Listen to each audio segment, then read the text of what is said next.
Hello viewers, আসসালামু আলাইকুম।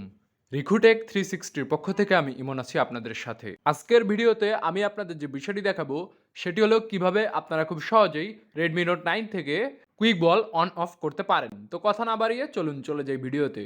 প্রথমে আমরা চলে যাব সেটিংসে। সেটিংসে আসার পর এখান থেকে একটু স্ক্রল করে আমরা নিচের দিকে চলে আসব। একটু স্ক্রল করে নিচের দিকে চলে আসলে এখানে আপনারা দেখতে পাচ্ছেন এডিশনাল সেটিংস নামে একটি অপশন চলে আসছে। আমরা এই অপশনটিতে ক্লিক করে দিব।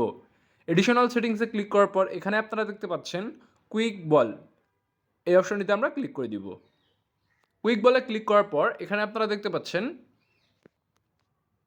টার্ন অন কুইক বল নামে একটি অপশন চলে আসছে। আমরা এই অপশনটি অন করে দিব। বাম কোণে লক্ষ্য করলে আপনারা দেখতে পাচ্ছেন আমার কুইক বলটি অন হয়েছে। দেন এখানে কুইক বলের মধ্যে আপনারা এখানে অপশনগুলো দেখতে পাচ্ছেন। এখানে হচ্ছে স্ক্রিন লক অপশন আছে, স্ক্রিনশট অপশন আছে, দেন এখানে হোম বাটন অপশন আছে। আপনার ফোনের যদি পাওয়ার বাটনের সমস্যা থাকে আপনারা এই কুইক বল সার্ভিসটি অন করে নিতে পারেন এবং খুব ইজিলি ফোনটি ইউজ করতে পারবেন। পুরো ভিডিওটি দেখার জন্য ধন্যবাদ। ভিডিওটি ভালো লাগলে চ্যানেলটি সাবস্ক্রাইব করে পাশে থাকবেন।